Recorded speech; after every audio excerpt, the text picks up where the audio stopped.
Welcome to the Homies Fantasy Football League. You guys know what time it is. It is time for our regular season recap with the one and only Homietta Holly and the Commish. Let's go. What do we got, Commish? It's been an incredible season. We've had some high highs and some low lows. You know what I'm talking about, Orton. But before we dive into what everybody is waiting for, some playoff action, we wanted to take a moment to recap a lot of the fun and experience that we've had in the regular season. And so I'm actually going to start that off. I thought one of the things that would be fun to highlight would be the closest matchup of the year, who almost won and just fumbled at the goal line. And so in week 2, Orton took on Will. Final score was 132 to 130.26 for a difference of only 1.7 points. And I thought, surely that has to be the closest game all year. 1.7 points. But it wasn't.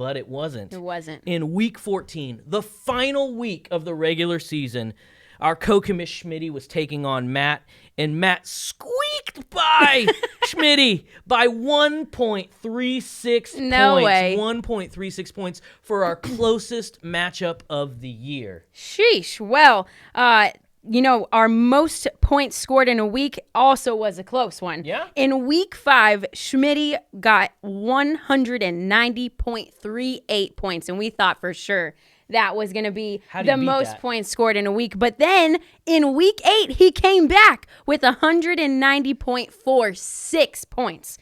That was the most that was scored in a week. That's Schmitty. That's an incredible. Schmitty was having some high scoring He was doing the high highs. Yeah, the high highs. Right. Tyreek Hill helped him with a lot of those high highs.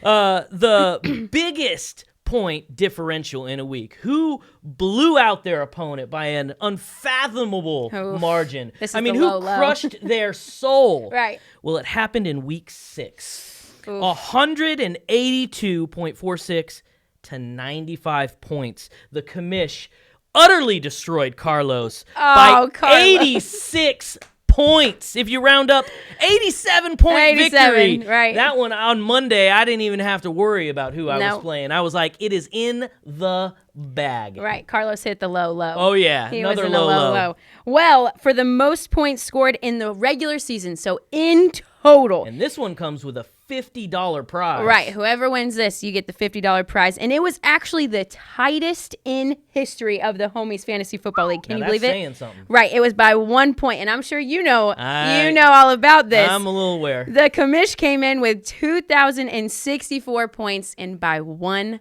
point, the co-commish Schmitty came in with 2,065 points. Great job, Schmitty. Congratulations, Schmitty. You should already have that $50 in your bank account.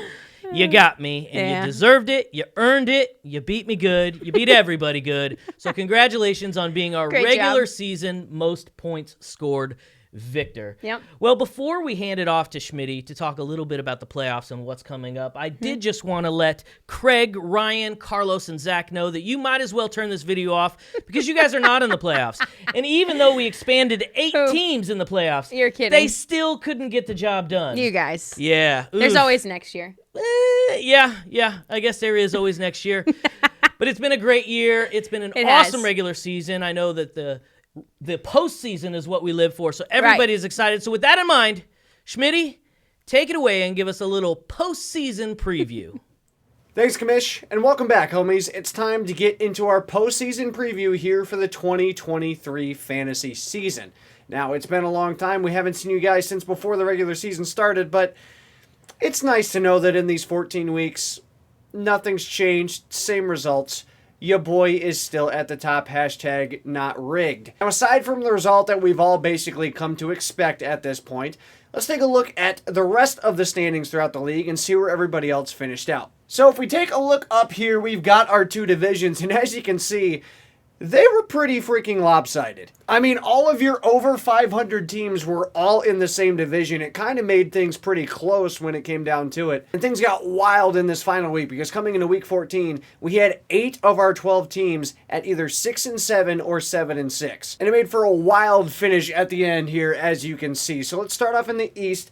At the top, we've got myself at 11-3. We've got Adam at 9-5. Dakota and Jose tied for 8 and 6. Dakota taking the point tiebreaker there.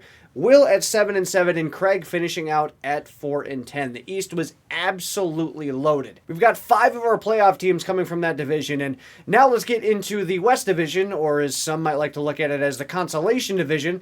We've got Orton at 7 and 7, Carlos at 7 and 7, Matt at 7 and 7, Ryan at 6 and 8, Carlos at 6 and 8, and Zach at 4 and 10. The entirety of the West was 500 and below. So while some of these teams are basically getting a participation placement into the playoff rounds, it actually made things pretty interesting because depending on the result of this last week, this entire division could have been flipped all around. And so those are our standings for this year's regular season, but standing schmandings, that's all seedings for our playoff brackets, so let's take a look at that. Now, obviously, we've talked about, we've got 8 teams in the playoffs once again this year. If you're somehow one of the 4 teams that didn't make it in the playoffs, I don't know what else to tell you. We're basically the NBA at this point with how many people we're letting into the playoffs. And so with that, these are our seedings for the playoffs. We've got myself at the number 1 seed. Because of the division split that we have, Orton, by winning the West Division, gets the consolation placement of the 2 seed for all the whining that he did throughout the entire year about his team was screwed, nothing was going to work, his team can't win anything. He gets placed at the 2 seed. It's amazing how these things work out. Adam, while having the second best record in the league, gets placed at the 3. Dakota gets the 4 seed. Jose gets the 5 seed.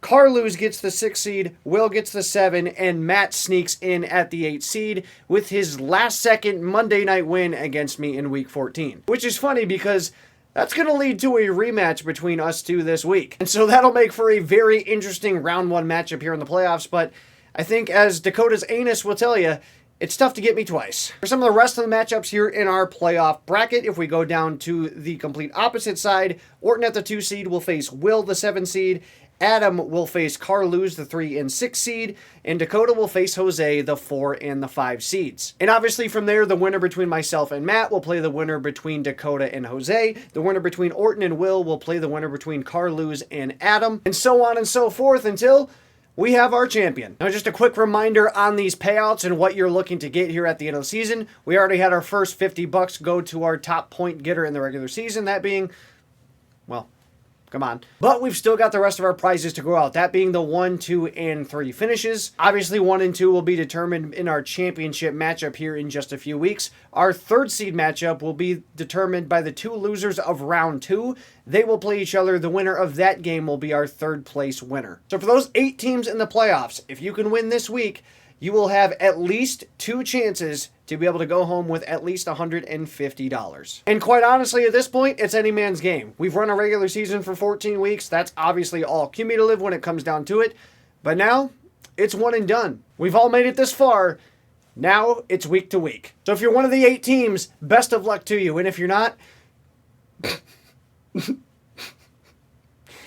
couldn't be me. Best of luck to all of you. May the best man win. And in just a few short weeks, we're going to be finding out where this guy gets to reside for the next year with all the bragging rights, all the smack talk, and of course, that giant payout, the biggest in the history of the Homies Fantasy Football League, will be decided here very shortly. That is going to do it for our Homies Fantasy Football League 2023 postseason preview. Adam and I will be back in just a few short weeks to recap all the action that's about to take place. So from all of us here at the Homies Fantasy Football League, a Merry Christmas to you all, a Happy New Year, and best of luck in the fantasy playoffs. Operation Keep It in the Mitten is underway. So long, losers.